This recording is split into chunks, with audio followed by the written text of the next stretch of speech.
Assalamualaikum warahmatullahi wabarakatuh. Shalom, Om Swastiastu, Namo Buddhaya, Salam Kebajikan, In Omnibus Caritas. Perkenalkan, saya Sally Kresna Dewi, dosen tetap Program Studi Ilmu Keperawatan dan Profesi Nurse Institut Kesehatan Suaka Insan Banjarmasin. Pada kesempatan ini saya akan menyampaikan terkait mata kuliah sesuai dengan bidang keahlian saya, yaitu mata kuliah keperawatan kesehatan reproduksi. Mata kuliah ini ditujukan kepada mahasiswa-mahasiswi semester 4 dengan kode mata kuliah SIN MP616 Rumpun Ilmu Keperawatan Maternitas yang berbobot 2 SKS yang terdiri dari 1 SKS teori dan 1 SKS praktek. Diselenggarakan sebanyak 16 kali pertemuan, di mana terdiri dari 14 kali pertemuan untuk materi, kemudian 2 pertemuan masing-masing untuk UTS dan UAS. Mata kuliah ini membahas tentang upaya meningkatkan kesehatan sistem reproduksi pada wanita usia subur atau usia produktif, pasangan usia subur dan masa childbearing, yaitu mulai dari kehamilan, persalinan, dan melahirkan dengan beresiko, serta membahas terkait masalah-masalah kesehatan sistem reproduksi pada perempuan yang menitikberatkan pada upaya promotif dan preventif yang melihat aspek legal dan etik, baik tatanan klinis maupun di tatanan komunitas. Capaian pembelajaran program studi atau CPL Prodi atau yang ditetapkan oleh Program Studi Ilmu Keperawatan dan Profesi Nurse Institut Kesehatan Suaka Insam itu mencakup aspek sikap, pengetahuan, keterampilan umum, dan keterampilan khusus yang telah tertuang pada RPS dan sudah divalidasi oleh Ketua Program Studi Ilmu Keperawatan dan Profesi Nurse dan Wakil Rektor Bidang Akademik yang mengawasi kurikulum program studi internal untuk sarjana keperawatan dan profesi nurse. CPL mata kuliah ini terdiri atas CPMK 1 dan 5. Yang pertama, CPMK 1 adalah melakukan asuhan keperawatan. Yang kedua, melakukan stimulasi pada pendidikan kesehatan. Dan yang ketiga, mengintegrasikan hasil penelitian. CPMK 4 melakukan stimulasi pengelolaan asuhan keperawatan. Dan yang CPMK kelima mendemonstrasikan intervensi keperawatan pada tadi wanita usia subur kepada pasangan usia subur dan masa childbearing, yaitu pada ibu hamil, persalinan melahirkan dengan beresiko, dan juga dengan masalah-masalah kesehatan reproduksi pada perempuan dengan menekankan kepada upaya promotif dan preventif dengan menekankan nilai etik dan legal, baik tatanan klinik maupun di tatanan komunitas. 3 komponen dasar dalam proses pembelajaran yaitu terdiri dari delivery, interaction, and assessment atau bisa kita kenal dengan DIA. Pertama adalah delivery. Delivery ini saya memberikan RPS, bahan ajar dan bahan kajian itu langsung kepada sistem informasi akademik mahasiswa yang bisa diakses atau diunduh langsung oleh mahasiswa Institut Kesehatan Suaka Insan. Kemudian presentasi interaktif secara tatap muka langsung kepada mahasiswa untuk menggali pemahaman mahasiswa yang lebih mendalam. Selanjutnya, media pembelajaran yang saya berikan itu juga mendukung dalam proses pembelajaran, yaitu melewati PowerPoint, kemudian ada Canva, kemudian ada YouTube, dan juga Sistem Informasi Akademik Mahasiswa Institut Kesehatan Suaka Insan. Selanjutnya, untuk interaction ya, saya langsung melakukan komunikasi dua arah antara mahasiswa dan juga dosen ya, untuk dapat berdiskusi langsung, kemudian tanya jawab, kolaborasi dan juga refleksi dari pembelajaran yang sudah dilaksanakan di kelas. Komponen yang ketiga yaitu asesmen. Sistem penilaian yang dilakukan pada mata kuliah ini terbagi atas satu teori dan satu SKS, sehingga teori ada 50% dan praktek ada 50%. Untuk penilaian teori, itu kita akan melakukan penilaian formatif, baik tugas individu maupun tugas kelompok, kemudian ada kuis, sikap dan keterampilan mahasiswa sesuai LPS, yaitu sekitar 10%, kemudian penilaian ujian tengah semester ada 20%, dan ujian akhir semester ada 20%, sehingga totalnya adalah 50%. Tetapi syarat untuk bisa mengikuti UTS maupun UAS itu adalah 80% minimal kehadiran mahasiswa. Selanjutnya juga untuk teori itu ada 50%, di mana evaluasi ada 20% dan ujian akhir praktik itu ada 30%. Bentuk pembelajaran pada mata kuliah ini terdiri dari metode ceramah yang masih dilaksanakan oleh pengajar yang memberikan materi atau presentasi secara langsung materi kepada siswa. Terus yang kedua adalah cooperative learning, di mana mahasiswa berkontribusi, berdiskusi, dan merefleksikan proses belajar kelompok, sehingga kita akan membuat seperti small group discussion yang terdiri dari 5-6 siswi, kemudian menganalisis suatu kasus ya, sehingga semua mahasiswa diharapkan aktif, kemudian merefleksikannya baik secara individu maupun kelompok. Dan yang kedua adalah inquiry based learning, di mana saya sebagai pengajar akan memantik rasa ingin tahu mahasiswa dengan pertanyaan terbuka, dan mahasiswa akan menyusun atau mencari artikel-artikel yang sesuai dan merefleksikannya.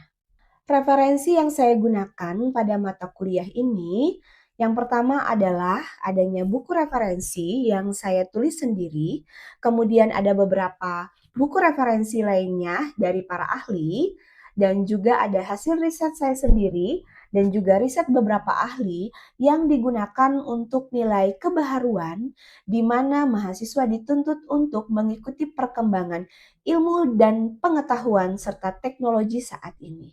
Selain itu, adanya website-website resmi yang membahas terkait tren dan isu tentang ginekologi dan obstetrik, baik secara nasional maupun internasional. Berikut video proses pembelajaran mata kuliah keperawatan kesehatan reproduksi pada pertemuan 8 dan 9 dengan materi kekerasan pada perempuan. Mari kita saksikan.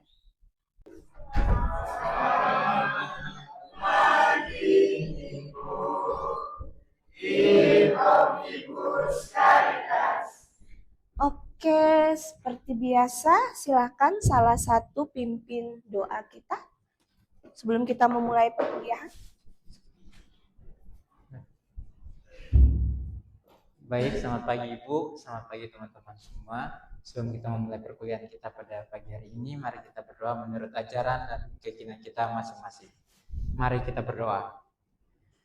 Tuhan Yesus, selamat pagi. Terima kasih Tuhan Engkau telah memberkati kami dari tempat kami masing-masing dan tibakan kami di kampus dengan keadaan damai dan sukacita. Tuhan Yesus, yang tiba saja kami akan memulai perkuliahan kami, kiranya Kau tuntun sertai perkuliahan ini dari awal, pertengahan, dan boleh berakhirnya dengan baik. Inilah doa kami dengan pengetahuan Kristus Tuhan kami. Amin. Amin. Oke, silakan duduk. Terima kasih Ibu. Baik, pagi hari ini kita pertemuan yang keberapa? Yang masih ingat? Ke-8 ya. Ini adalah minggu kedua kita masuk ya di mata kuliah keperawatan kesehatan reproduksi. Baik, sebelumnya saya mau itu ya, lihat kehadiran dulu. Ada yang tidak hadir atau hadir semua? Oke, hadir semua. Kalau hadir semua nanti silakan isi daftar hadir ya. Tanggal hari ini, pertemuan hari ini, ke-8 dan ke-9 ya. Silakan nanti diisi. Jangan di tanggal dan pertemuan yang berbeda ya. Baik, sesuai dengan materi kita pada hari ini ya, pertemuan ke-8 dan ke-9 kita akan membahas terkait kekerasan pada perempuan ya. Tapi sebelumnya minggu kemarin kita kan sudah ada mempelajari tentang pada pertemuan ke-7. Ada yang ingat masih tentang apa? Oke.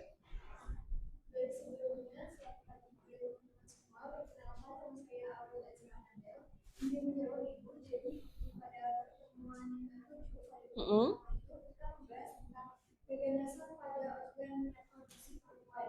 Mm-mm. Oke, CA ginekologi. CA ginekologi itu terdiri dari apa aja?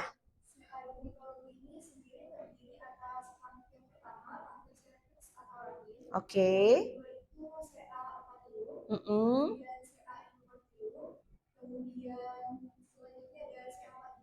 Mm-mm. Oke, ada CA serviks, CA endometrium, ada CA vagina, dan juga CA payudara. Dari beberapa CA itu, kira-kira mana yang pembunuh nomor 1 pada perempuan? Ada yang masih ingat? CA payudara. Kalau pembunuh yang kedua adalah CA serviks. Oke ya, silakan duduk. Jadi masih ingat ya materi kita pertemuan yang ke-7, jangan dilupakan materinya karena akan berkelanjutan nanti di penilaian untuk UTS maupun UAS ya. Baik, kita akan masuk kepada materi yang ke-9 yaitu ya. Materi yang ke-9 ini kita akan membahas terkait kekerasan pada perempuan. Kira-kira ada yang tahu kekerasan pada perempuan itu apa aja? Boleh angkat tangan? Oke, silakan. Kekerasan perempuan itu bisa KDRT, seksual. Oke, itu saja yang masih diketahui. Ada yang mau nambahin? Kekerasan pada perempuan itu apa aja jenis atau bentuknya? Ya, silakan.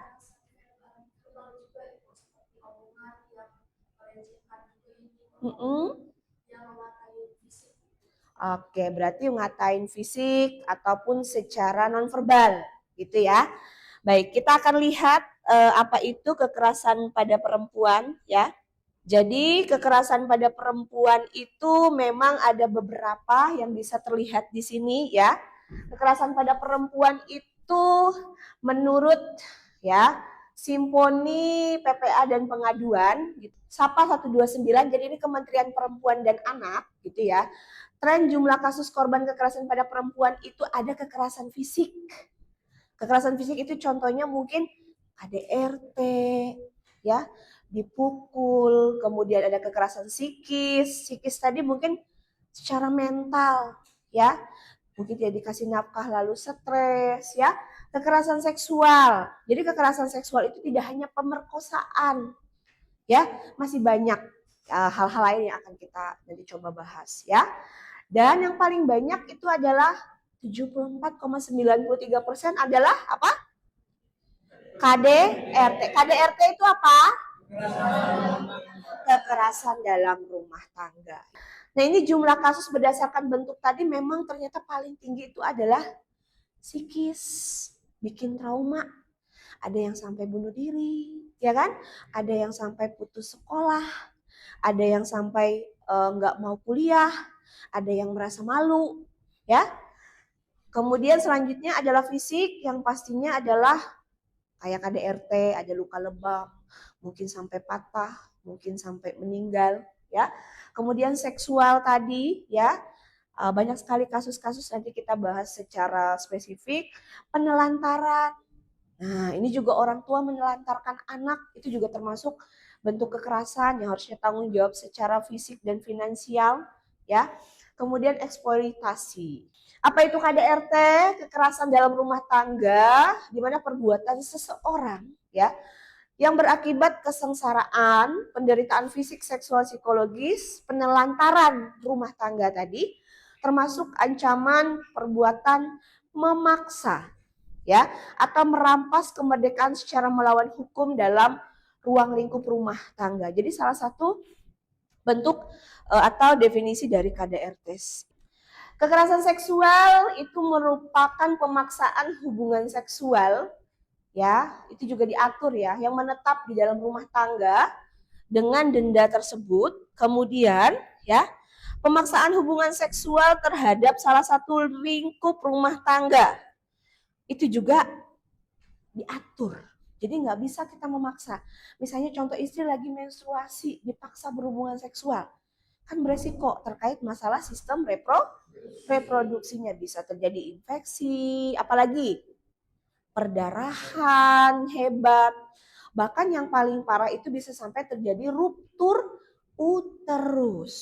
Apa itu ruptur uterus? Uterus atau rahimnya itu adalah keluar dari organ. Dan itu akan perdarahan terus-menerus. Kalau itu sudah rusak, terjadi ruptur, biasanya dilakukan histerektomi. Apa itu histerektomi? Pengangkatan rahim. Gak bisa lagi punya anak. Karena gak ada tempat dia untuk membuahi dan tumbuhnya si janin itu. Sampai di sini dulu, apa yang ada yang ditanyakan dulu? Oke. Pada laki-laki bisa terjadi KDRT atau kekerasan seksual. Oke, terima kasih Jerry ya.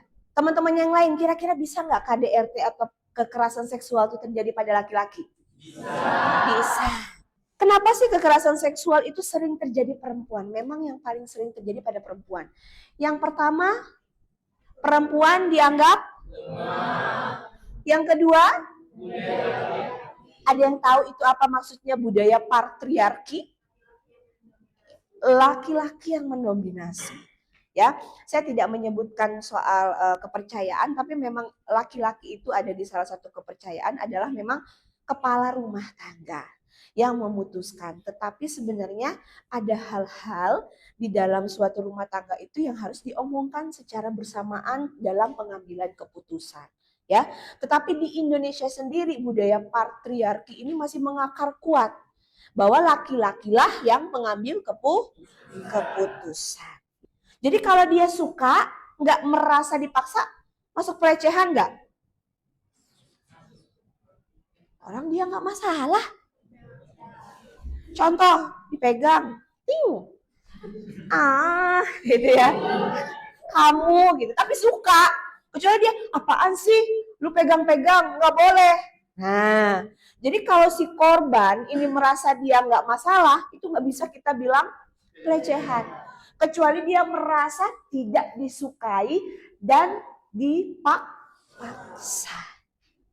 Ya, dia merasa tidak dirugikan, it's okay. Awalnya mungkin seperti itu, tidak merugikan, setelah lama-lama akhirnya minta duit, kalau enggak saya sebarkan foto, saya sebarkan ini itu. Akhirnya merasa dipaksa kan, diancam. Itu akan mengarah kekerasan seksual. Ya, ini berdasarkan buku referensi yang Ibu tulis bersama teman-teman ya, terkait definisi kekerasan seksual ini. Riset saya tahun 2026, persepsi masyarakat kita itu terkait kekerasan seksual itu masih berfokus pada victim blaming. Ada yang tahu nggak victim blaming itu apa? Menyalahkan korban. Maksud, melirik, menatap terus-menerus sehingga orang nggak nyaman. Ya kan? Kemudian apalagi? Ini kayak contoh nih kan, biasanya di kereta, di bus gitu ya. Yang disalahkan? Kenapa dia disalahkan? Victim blaming yang harus persepsi itu kita buang ya. Kadang pakai gamis pun tetap ada yang dilecehkan ya. Catcalling apa tuh? Apa catcalling itu? Menatap tadi terus-menerus dengan hawa nafsu, menatapnya itu ke organ-organ sensitif pada perempuan atau pada laki-laki gitu ya. Misalkan laki-laki berotot gitu ya, kekar, tapi yang ngomong laki-laki gitu ya. Sampai di sini ada yang mau ditanyakan dulu? Oke.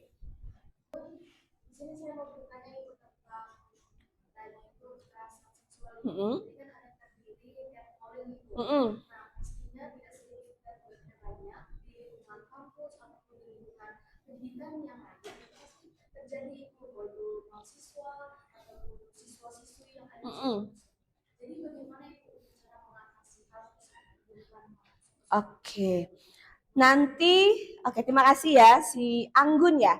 Oke, sebenarnya setelah ini nanti ada salah satu upaya pencegahan kekerasan seksual itu. Mungkin nanti setelah ini slide-nya yang terakhir nanti akan saya jelaskan. Anggun ya.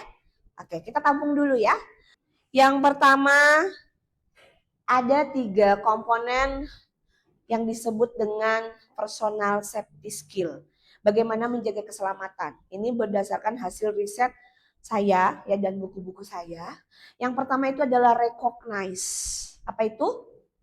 Keterampilan mengenal ciri-ciri pelaku yang berpotensi melakukan kekerasan. Ya tadi, orang yang kayak catcalling, orang yang tiba-tiba menatap penuh hawa nafsu, yang suka biasanya napuk pantat, nyenggol payudara, itu sudah mulai ada bibit-bibitnya. Ya. Kemudian seseorang harus memahami kesadaran atas mana bagian tubuh yang boleh disentuh dan tidak boleh. Kalau cuma nyentuh bahu boleh nggak? Boleh. Ya. Tapi kalau sudah pegang leher, pegang paha, pegang dada, kalau perempuan payudara, bahkan sampai pegang-pegang yang lain itu sudah termasuk adalah kekerasan seksual, ya. Kemudian resist, yang kedua resist, kemampuan bertahan. Nah, di sini nanti diajarin gimana caranya kalau di catcalling, gimana kalau caranya disekap, gimana kalau caranya diculik. Nanti kita akan belajar, ya. Dan yang paling ribet itu adalah kenapa? Report, melapor. Kenapa kira-kira? Kenapa susah lapor? Aib, malu, nanti ketahuan orang banyak. Apalagi kalau misalkan kasus pemerkosaan. Ada pertanyaan lagi? Oke. Kalau misalkan di media sosial terdapat kayak komentar negatif kayak kekerasan seksual, Ibu, apakah itu bisa dilaporkan, Ibu? Dan kalau misalnya bisa dilaporkan, kepada lembaga atau pihak mana kita dapat melaporkan hal itu? Oke, baik. Terima kasih. Bagus sekali pertanyaannya. Tapi kalau ini terjadi di luar, kemana Bu? Kita punya namanya Dinas Pemberdayaan Perempuan dan Perlindungan Anak. Jadi itu punya pemerintah. Ya, dia juga punya nomor yang bisa dihubungi untuk melaporkan. Dan di situ difasilitasi ada ahli psikologi, pendampingan psikolog, dan ahli hukumnya. Atau lembaga bantuan hukum. Dan itu semua gratis. Ke kampus juga gratis, ke pemerintah juga gratis. Dan yang pastinya kerahasiaan identitas akan dijaga. Jadi ketika kita jadi korban nggak dikasih tahu ke satu kampus. Ada lagi pertanyaan? Cukup dipahami terkait kekerasan pada perempuan dan kekerasan yang bisa terjadi pada laki-laki? Oke, kalau tidak ada saya mau mempraktekkan tadi bagaimana cara di bagian resist. Ya, boleh 2 lelaki. Oke, silakan maju. Jadi misalkan ini mohon maaf ya, tanganmu kamu tutup seperti ini ke mulut ya. Oke, gitu ya. Nah, agak maju dikit, jangan jauh-jauh, nggak apa-apa. Nah, ketika begini mau melawan, kamu pegang begini mungkin agak susah. Satu tangannya mungkin mau megang ke bawah gini, sorry. Maaf ya, begini ya biasanya ya. Nah, ini kalau misalkan anggap ini perempuan, ini laki-laki. Kalau kamu tarik begini, ini kuat loh tenaga laki-laki. Terus caranya gimana, Bu? Yang paling mudah, Gio, ini tuh tarik satu persatu jari.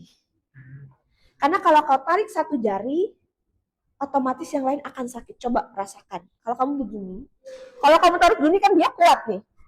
Tapi kalau kau tarik satu, ini akan kebuka.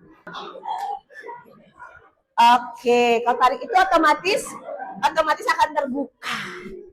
Ya, Fitri di depan. Misalkan tadi kayak tadi disekap, gitu ya. Biasanya kan disekap gini ya. Nah, kalau ini di tempat yang sepi, ibu tidak menyarankan kamu teriak-teriak.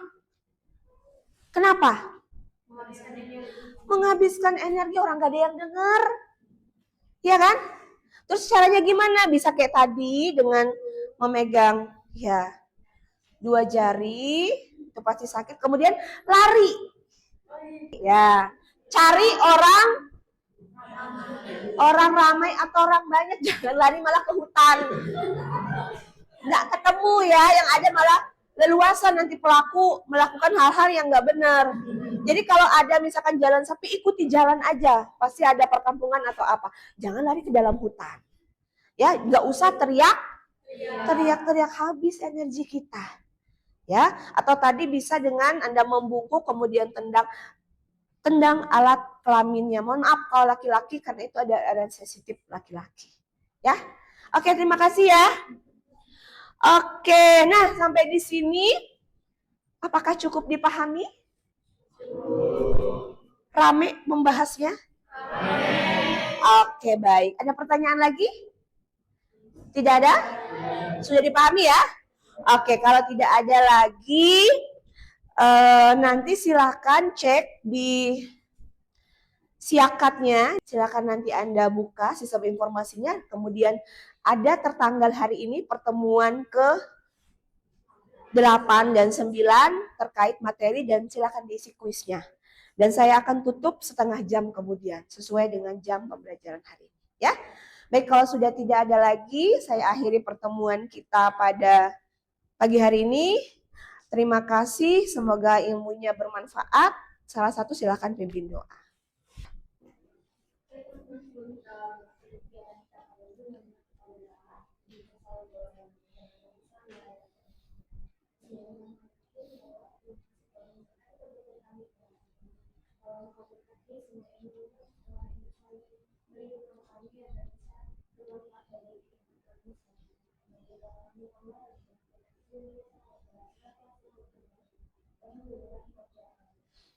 Amin. Oke, selamat siang, selamat beristirahat. Jangan lupa isi kuis, ya.